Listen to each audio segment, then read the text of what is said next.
Bom dia, turma. Vamos começar a falar sobre a região Centro-Oeste. Aspectos gerais da natureza.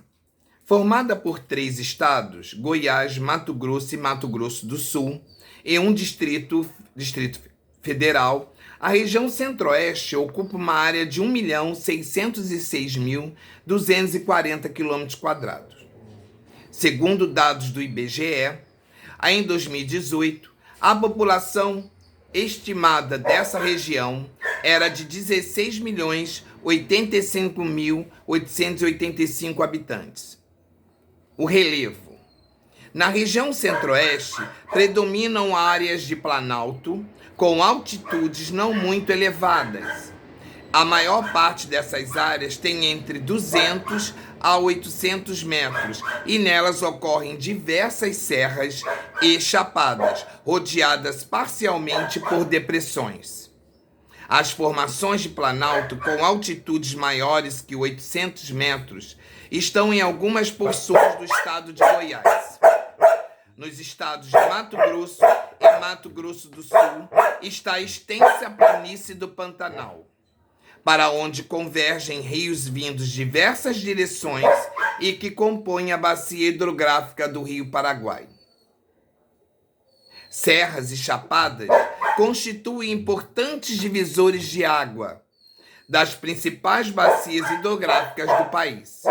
A Chapada dos Parecis, por exemplo, divide as águas das bacias amazônica e do Paraguai, e a Serra do Caiapó separa as águas de 3 bacias, do Tocantins, Araguaia, do Paraguai e do Paraná. A hidrografia.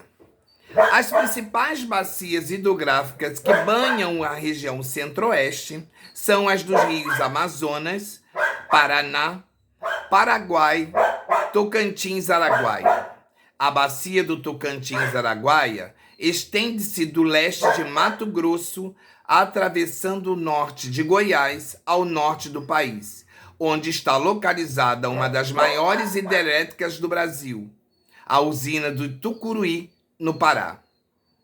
Grande parte dos rios do Centro-Oeste tem elevado potencial para a geração de energia elétrica por apresentar grande quantidade de corredeiras e queda d'água. Usinas hidrelétricas como as de Itumbiara, em Goiás, e as do complexo Uburupungá, que abrange os 3 estados da região e São Paulo, favorecem o desenvolvimento industrial no Centro-Oeste, pela grande disponibilidade energética. Há trechos navegáveis em parte dos cursos. Os rios das bacias do Paraná e do Paraguai, por exemplo, não são utilizados apenas para a produção de energia elétrica, mas também para o transporte de passageiros e mercadorias. Clima. No Centro-Oeste, o clima predominante é o tropical, com verões quentes e chuvosos, e invernos frios e secos. O período chuvoso ocorre entre os meses de outubro e março. A estação seca ocorre entre os meses de abril e setembro, ao longo do outono e do inverno. Na porção norte da região Centro-Oeste, zona de transição para a floresta amazônica, ocorre o clima equatorial, caracterizado pelas elevadas temperaturas e pelo alto índice de pluviosidade. No sul do estado do Mato Grosso do Sul, há ocorrência de clima subtropical.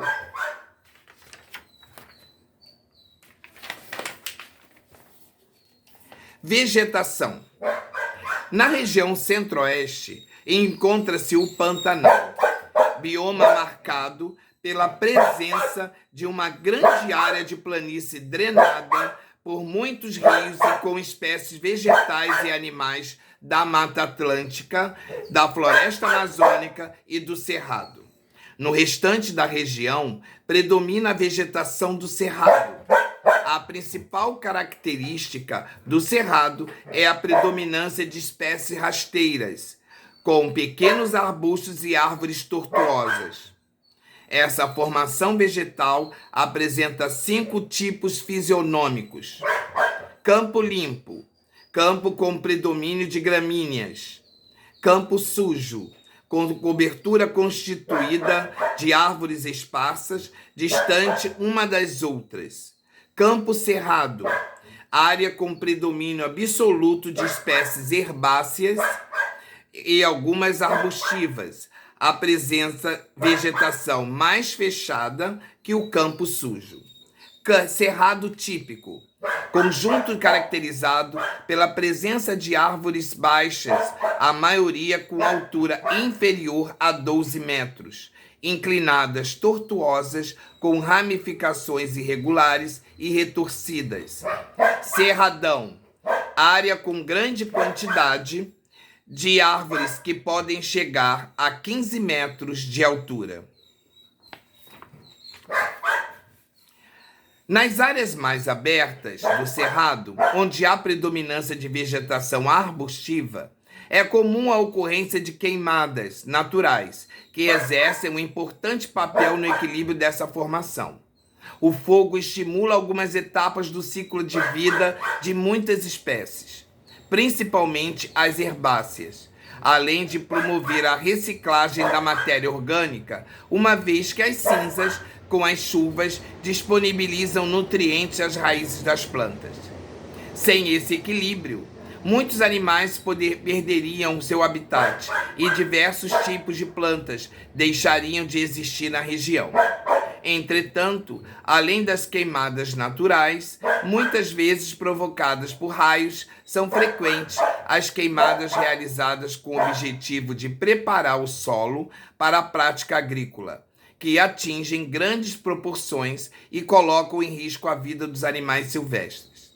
No Centro-Oeste, sobretudo nas últimas décadas, boa parte da vegetação do Cerrado foi desmatada para a prática da agropecuária.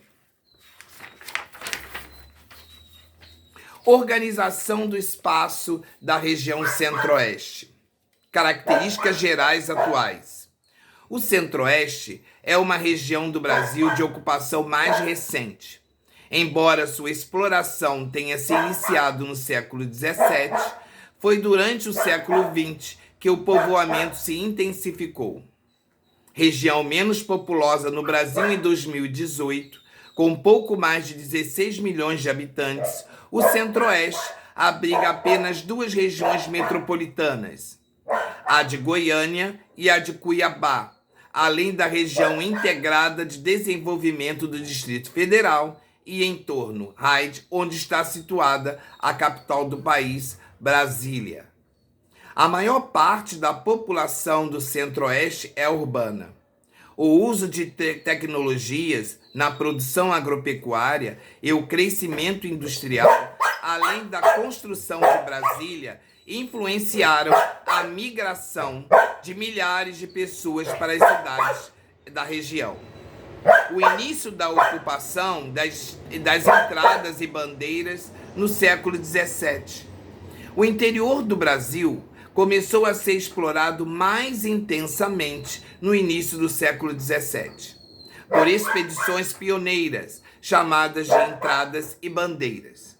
As entradas eram expedições organizadas pelo governo colonial, sobretudo para o reconhecimento do território.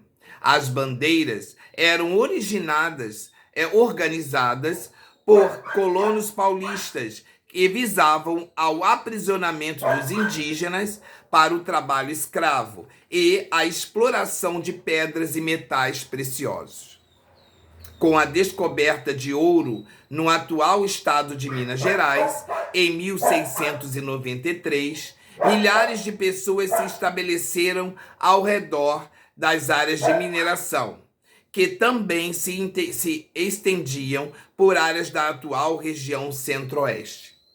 Com a decadência da atividade mineradora em Minas Gerais, por volta de 1750, parte da população que ocupava a porção central do território brasileiro passou a se dedicar à pecuária. Bacia do Prata Projetos de colonização e a construção de Brasília. A região Centro-Oeste faz fronteira com a Bolívia e o Paraguai. Historicamente, as relações com esses países se desenvolveram a partir do comércio realizado pelo Rio Paraguai, que, com o Rio Uruguai e o Rio Paraná, formam a Bacia do Prata, até de área de significativo dinamismo econômico na América do Sul.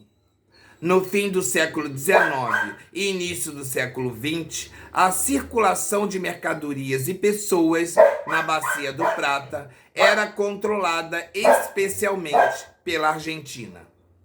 Nesse contexto, o município brasileiro de Corumbá, Mato Grosso do Sul, teve sua economia desenvolvida pelo comércio de produtos como charque, couro e erva mate pelo Rio Paraguai. A cidade de Corumbá não possuía muita conexão com o restante do Brasil, mas estava no circuito do comércio realizado na América do Sul. Ferrovia Noroeste. A importância política e econômica na Argentina trouxe desconforto ao Brasil quando argentinos e uruguaios começaram a expandir suas atividades de criação de gado em direção ao Pantanal. O Estado brasileiro buscou, então, reorientar o fluxo econômico na região construindo a Ferrovia Noroeste do Brasil, que ligava Corumbá a Bauru, em São Paulo. Inaugurada em 1914, essa ferrovia passou a ser importante para conectar áreas do Centro-Oeste no litoral do Oceano Atlântico, beneficiando o comércio entre Campo Grande e o estado de São Paulo, e estimulando o desenvolvimento da agropecuária na região Centro-Oeste.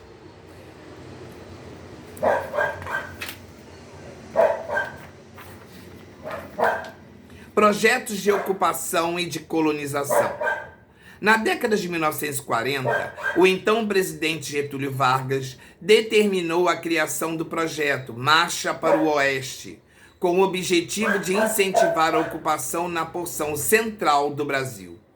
Entre os pioneiros desse movimento estiveram os irmãos Cláudio, Orlando e Leonardo Vilas Boas, que lideraram a expedição Roncador Xingu. Os irmãos Vilas-Boas chegaram a fazer um amplo reconhecimento do território de Mato Grosso. Com a abertura de diversas estradas e áreas de pouso, calcula-se que essa iniciativa tenha contribuído para a criação de mais de 40 municípios do estado. Na década de 1940, o governo federal também iniciou um projeto de colonização, em especial nos estados de Goiás e Mato Grosso, com o intuito de desenvolver o povoamento e a economia da região. Na década de 1970, outros projetos de colonização foram implantados pelos governos federal e estadual e por empresas privadas. Grandes investimentos em infraestrutura, como rodovias e linhas de transmissão de energia elétrica, foram implementados para facilitar a circulação de pessoas e mercadorias. A construção de Brasília. Brasília foi idealizada em meados dos anos 1950 pelo presidente Juscelino Kubitschek, e que queria transferir a capital federal do Rio de Janeiro para o Planalto Central, com o objetivo de promover a integração do país. Brasília foi concebida para sediar as principais estruturas do funcionalismo público federal e abrigar um número limitado de pessoas. No entanto, com o progressivo aumento da população nas décadas subsequentes, à sua inauguração, as áreas periféricas começaram a ser ocupadas sem planejamento. Hoje, as condições precárias das periferias contrastam com a situação privilegiada ao centro de poder, localizado no plano piloto, da área central da cidade. Obrigado, um grande abraço e a próxima aula continuando com a região Centro-Oeste.